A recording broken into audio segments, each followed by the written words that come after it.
Hi, Tumblr. We're back for round 3, which is the kinky round.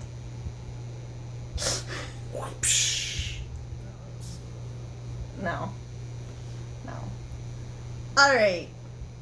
I'm going to answer your kinky questions now. So there's really not that many of them, but that's okay. Question number 1. Oh, this is kinky and nerdy right here. What is your solid pitch for a smutty D&D character? From Dual Personality, by the way. So what's your smutty pitch? So, my smutty pitch for my, my solid pitch for my smutty D&D character. Right. Is, taking Kristoff, who is my warlock, who has sworn his allegiance to Malkanthet, the queen of the succubi. Ooh.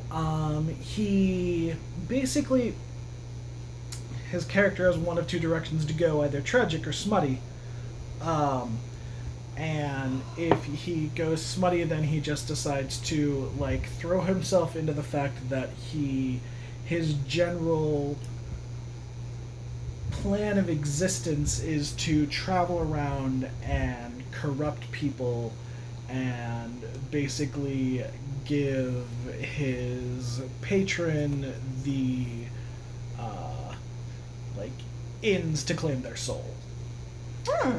He ends up being very focused on deception and seduction and illusions and it's kind of a fun idea to play.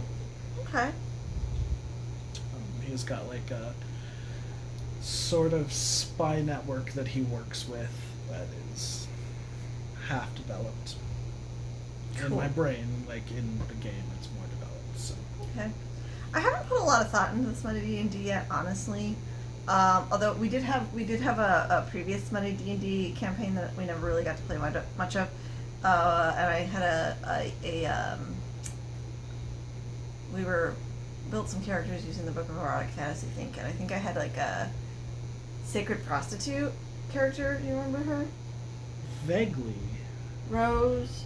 She was like we had worked our characters together. I don't remember. Was she a Sacred Prostitute? Because I'm thinking of the two characters that we had worked together, where he was a... I thought she was a Sacred Prostitute. Maybe she wasn't a Sacred Prostitute. I know that was this one we played in the game a little bit in Arizona?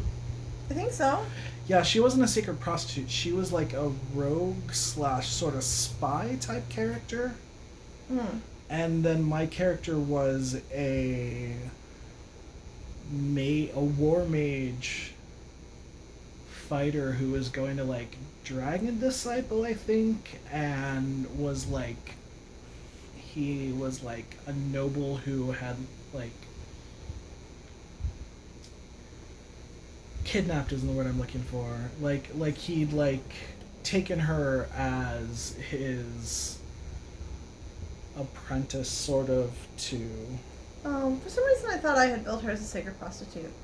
I could be misremembering it, but I don't... I could be too. I'd have to go dig the character sheet out of a binder somewhere. This was literally like 10 years ago. But I do think a Sacred Prostitute would be fun. Like having sex for, for healing and stuff. For healing and shit. See, I don't know that I have a solid pitch for a Smutty D&D character right now. Because all of my D&D characters end up smutty, kind of. It's fair. Don't even necessarily need to specify D&D. Right. I mean, yeah. I mean, like one of my first D&D characters wasn't even trying and ended up, making a paladin fall in love with her. I mean, sorry, not a paladin, a cleric fall in love with her. That was just a very poorly rolled will save at the wrong time.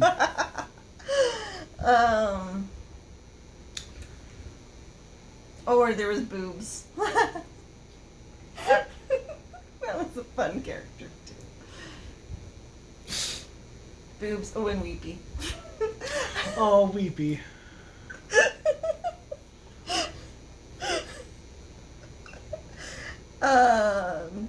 Yeah, I don't know. I don't know. I think, yeah. I think I'd want to do like a sicker prostitute type thing where I have sex to kill people and,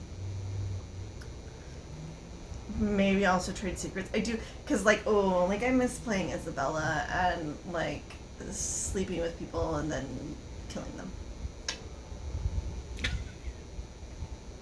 Sexy assassin. That's fair.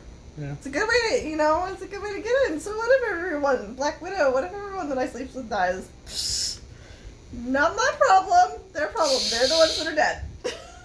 I'm still alive.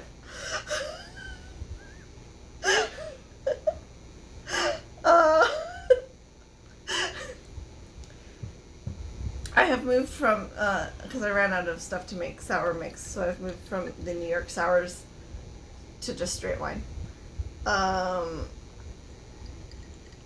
Have you been put in a spreader bar before? Have you been put in a spreader bar before? I have not, no. Have I? Yes, you have. Yes, I have. We have a spreader bar that Devin made. I made from things in Home Depot. Because, sometimes you find a DIY on the internet and you want to DIY it. And you're like, yeah. Yeah. Well, I should paint that. So you... No, I have was paint. going to say something, but that doesn't make sense. What? I was gonna be like, so you do it, but that's not what the D, it's not what the Y means. It would be you do IY it. No, which is what the D actually stands for. Yeah. Okay. This is a good one. What is your ideal playroom setup? Would you ever want to be put in a spreader bar? No. No? Okay. I'm just kidding. No. I'm not like, I fidget way the fuck too much. Ideal playroom setup.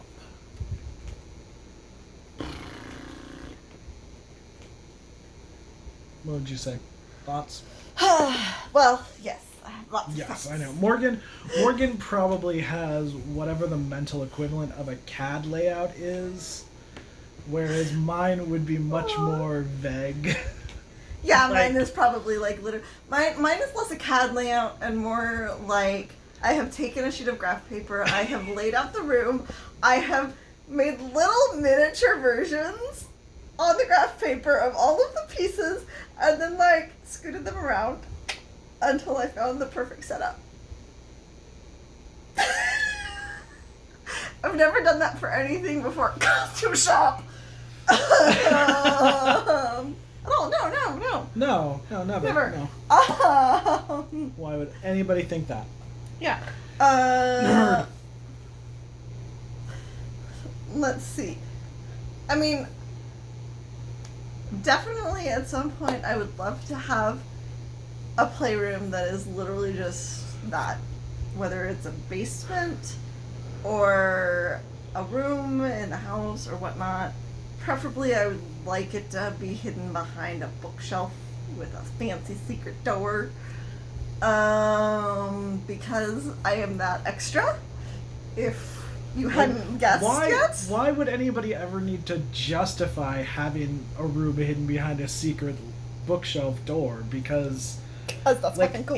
If you feel that needs to be justified, there are so many base assumptions that you need to realign. Yeah.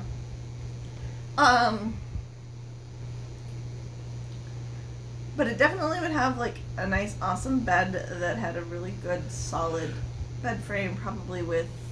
It would. Well, no. Okay. Like so, literally, it would have a door alley bed from. I can't remember the name of the furniture company. If you look up Door Alley bed frame, like Dore Alley bed frame from this like bondage furniture company, that is literally the bed frame that I want. Dungeon beds? Dungeon beds, there we go. Thank you. There would definitely be some sort of spanking bench / wooden horse situation thing going on in like somewhere. There would be... Why is bright orange an option for your finish on this? I don't know. Maybe somebody really wants it. There would definitely be like some sort of St. Andrew's cross somewhere involved in the room. A wall with with some awesome display stuff on it. Anybody really likes YouTube? Watts, the safe word. WATS, the safe word. They're like a kinky gay couple that posts a lot of stuff.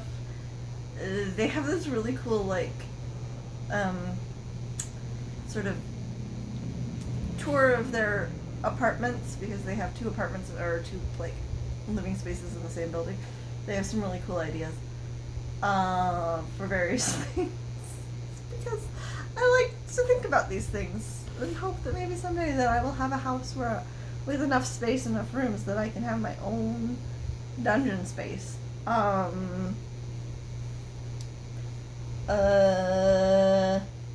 This bright orange finish makes it look like you are turning your BDSM bed into a construction area. Well, maybe there are some people that have some construction worker fantasies out there. I mean, I don't. Literally, This- I don't. That's this not even like a is- hypothetical that I'm pretending I don't. But there are probably people that do. is the safe word OSHA doesn't approve? Not safe for work, Devin. It's not safe for work. Please wear the hard helmet for the entirety of this scene. And lift with your legs, not with your back. Yeah. There definitely would be whatever in the room, would definitely have high ceilings and the ability to have a suspension rig of some sort for multiple reasons. Either whether it's something built in or something that can be freestanding and broken down and put up. Wood floors. Lots of rich colors. Probably burgundy. Lots of burgundy and dark wood. And black.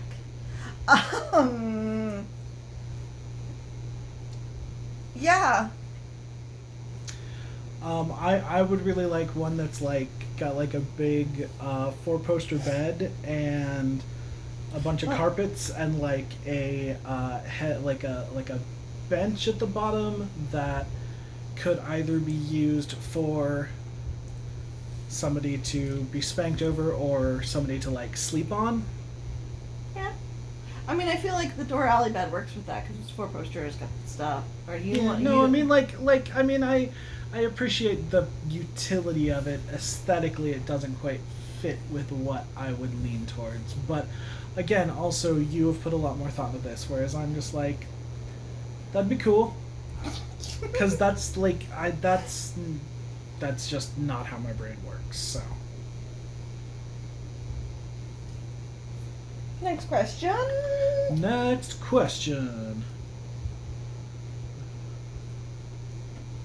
5 songs that would be the perfect soundtrack for being tied up and teased, or tying someone up and teasing them. In your case. 5 times repeated Whip It by Devo. Oh my god, I don't know you, and we're leaving. Sorry. I'm kidding. When a bride comes along, you must whip it. Now whip it into shape. Shape it up. Get straight. Go forward or move ahead.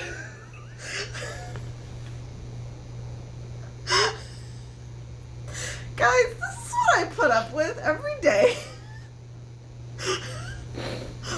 Someone making this many puns. Does anybody really like corporal punishment? Because do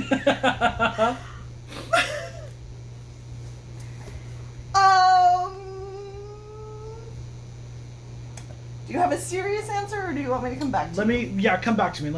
I'm gonna look up some music, which I should have done before, but Planning ahead, not my strength. And this is why I asked you when we started if we should like go over the questions one more time before we actually filmed, since we're now at 15 minutes. Go ahead, go and answer your question.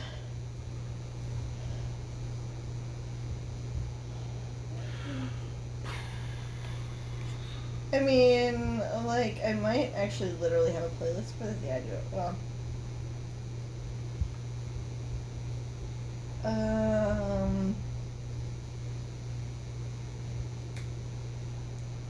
See, yeah, like, I should have playlists for this. Okay, Glory Box by Portishead. Well, yes. Number One Crush by Garbage. Tear You Apart by She Wants Revenge.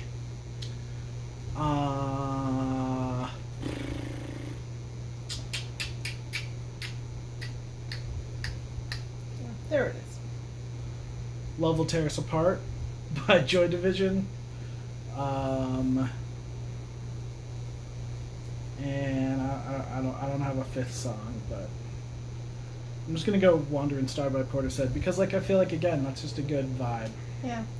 Bad Things by Jace Everett, which will be like one of the only country songs that I will ever. Well, I mean, no, that's not okay. All right, one of the like mainstream country songs that I will ever like whatever. It's just very few country songs I like. There are some, mostly are Southern Gothic more than country, but that's a whole separate thing.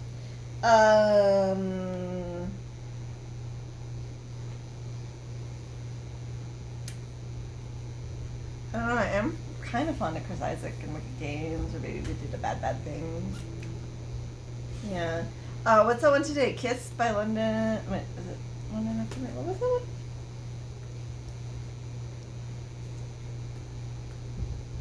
London After Midnight? Yeah, because I love that song. I forgot about that song.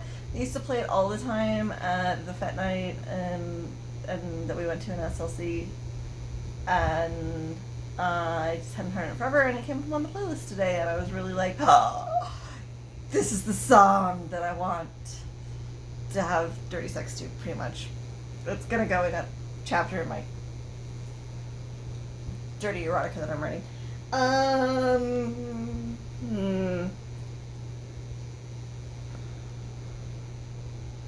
don't know. I mean, like, yeah, Wandering Star is a good one. What else do I have on here?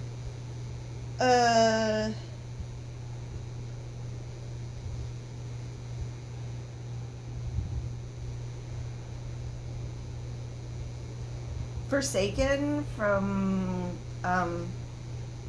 the Queen of the Damned? I believe so, yeah. Yeah. I mean, pretty much the Queen of the Damned soundtrack is good for all the kinky things. Which is half of what my kinky playlist is the other half probably comes from Dracula 2000, which also had a really good soundtrack.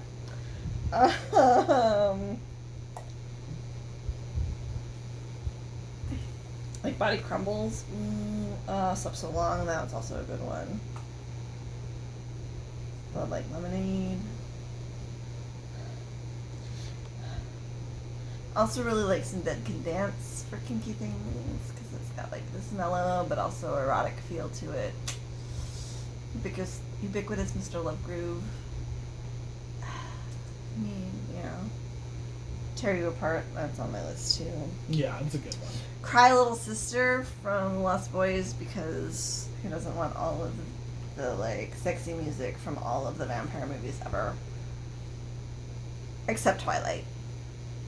That one, no. Counting Bodies Like Sheep. Is that what it is? No, Counting. What's it called? Yeah. Yeah. And yes, like, I don't even know how many I've named now.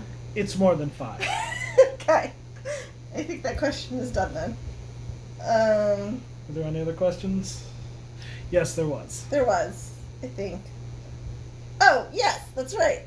This was, okay, the last one was from Four Finger Knife Hand.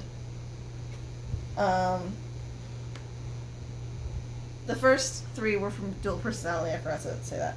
This last one is from Anonymous. If you were participating in a porn parody, what horror movie would you pick? What horror movie would you pick? What horror movie would I pick? Or show. I mean, just it doesn't have to. I mean, in general. those are two very, very different questions as to if it's specific or horror. Take if another it is drink. specifically a horror movie, or if it is a. I mean, you like horror less than I do, so I think we could be more general. Yeah, because the first thing that comes to mind for me when it comes to horror is A Haunting of Hill House, and that doesn't work since it's mostly about family. Now I'm trying to think about how to make a porn parody of The Haunting of Hill House. I mean, there's the one room, the red door. Mm-hmm. Is it the red door? The something door. I mean, there's the red door in the IT crowd, and I think that's the different. Red Door. I think that's different than the. I mean, You yeah, need the rainforest to die now, do you, Jen? Ecosystem. Horror movies. I mean, like, okay. I mean, just from like a meta perspective. I mean, doing a horror movie version, horror movie porn parody of Cabin in the Woods, dealing with like horror movie porn parodies in general would be interesting. A general movie or series, what? Nothing. I'm just like my brain is spinning on that right now. Sorry. You've got that whole fucking like board of prison, ideas. yeah, like and all the of the cubes and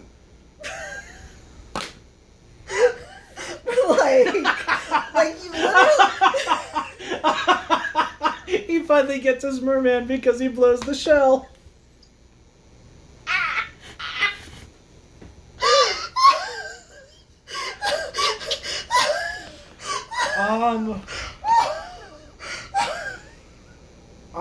I had a thing I was gonna say. I feel like a porn parody of something would be good. Oh my. What would you do for a horror porn parody?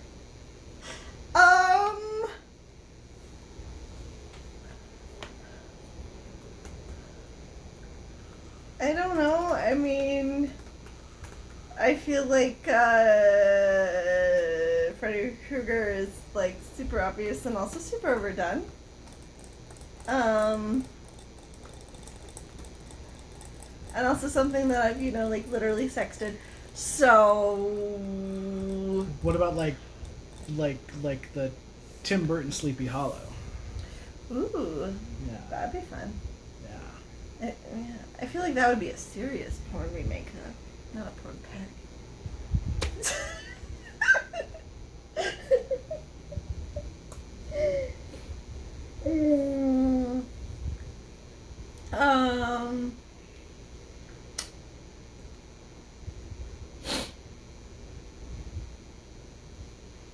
God, porn parodies are horrible anyways. They're not a thing that I like.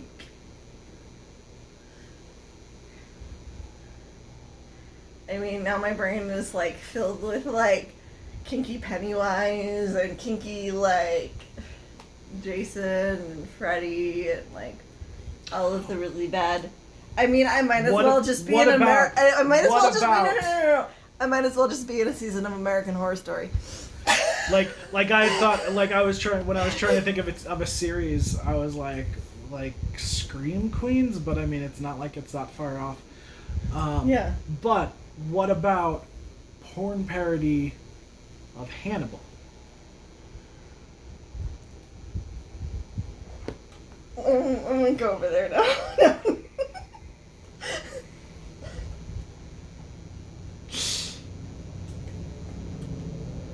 Yeah.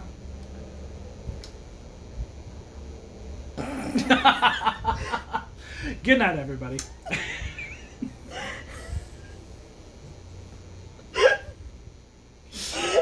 Any other thoughts? Any other thoughts you want to add, or?